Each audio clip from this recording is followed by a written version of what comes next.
Are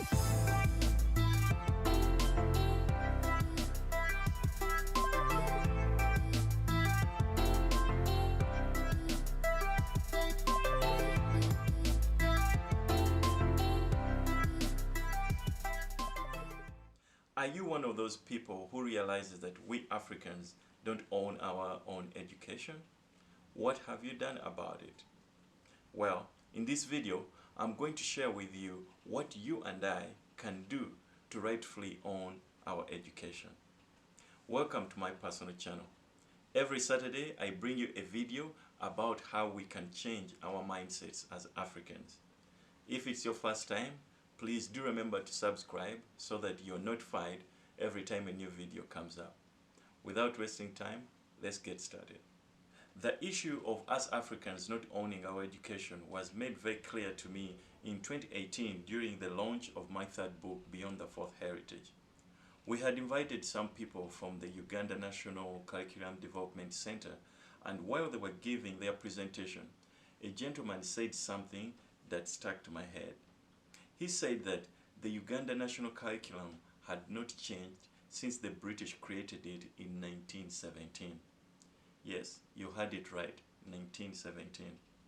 This means that what the Ugandan students studied in 1920 is basically the same thing that the Ugandan student of 2018 was studying. This realization was very disturbing because the fact is that a lot has changed over the last 100 years. I right now live in Britain, and the British curriculum has changed several times over since 1917.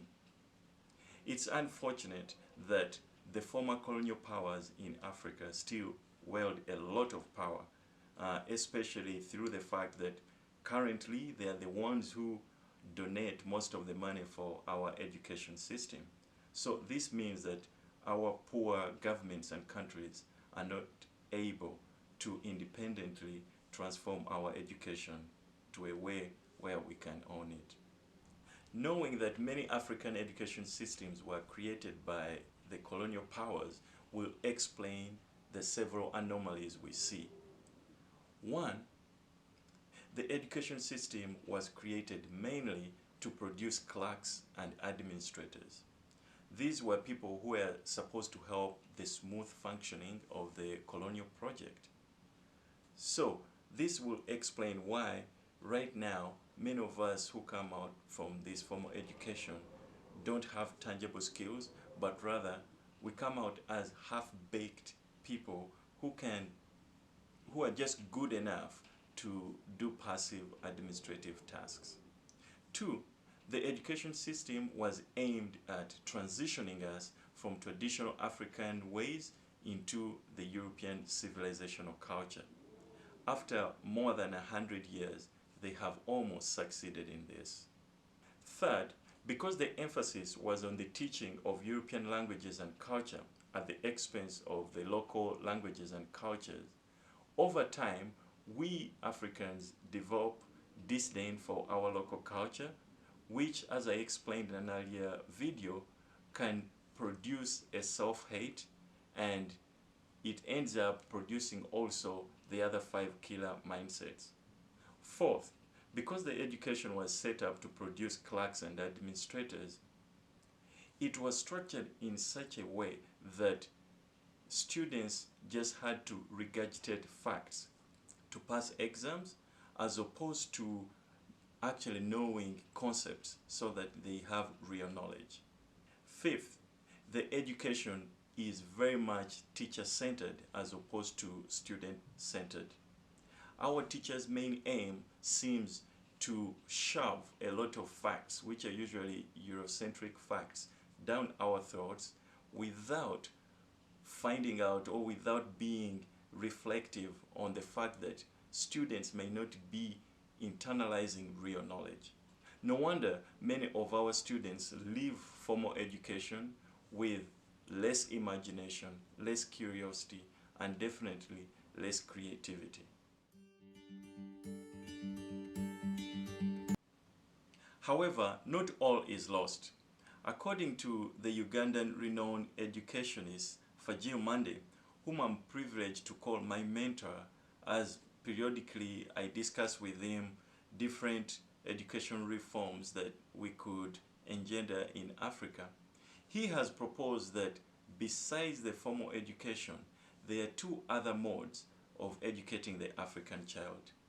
The first one is home education, and the second is community education, which now goes into media and the internet.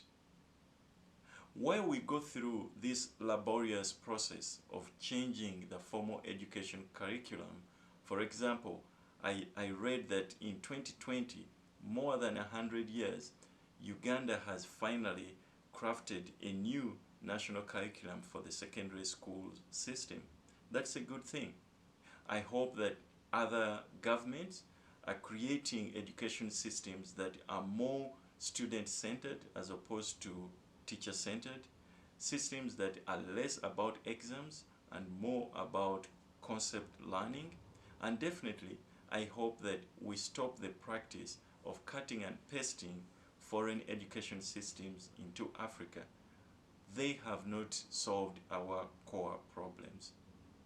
There are things you and I can do to help this process move along, the process of transitioning so that we own our own education. In fact, this channel and the books I have written are geared towards this task. Through my weekly videos and the 3 books I've written, I'm trying to show you how over the years I have come to own my education, and I give tips on how you can also own your own education. We must remember that the right education is supposed to impart 3 main skills. 1, reading and writing skills. 2, critical thinking skills. And 3, is supposed to impart modern mindsets. It does not matter whether you studied history, economics, or engineering. Do you have these 3 skills? My channel is mainly geared towards the 3rd element, that is to say about mindsets, but over time I hope I can grow into discussing the other 2 skills, reading and writing and critical thinking. If you can put in a little effort and go on the internet and browse several websites or even YouTube channels like mine, it's possible that you can teach yourself these 3 critical skills. In fact, many major universities in the US and Europe, some which are the best in the world, have put their courses to be online. Many of these courses are even free of charge. Just Google it to know which university. So if you are willing, at your home just with the internet and collaboration, you can learn the major skills that are needed for the 21st centuries. Let us not be victims of outdated colonial curriculums. Do you have other ideas on how we can own our education as Africans? Let me know in the comment section below. Otherwise, thank you for watching and see you next Saturday.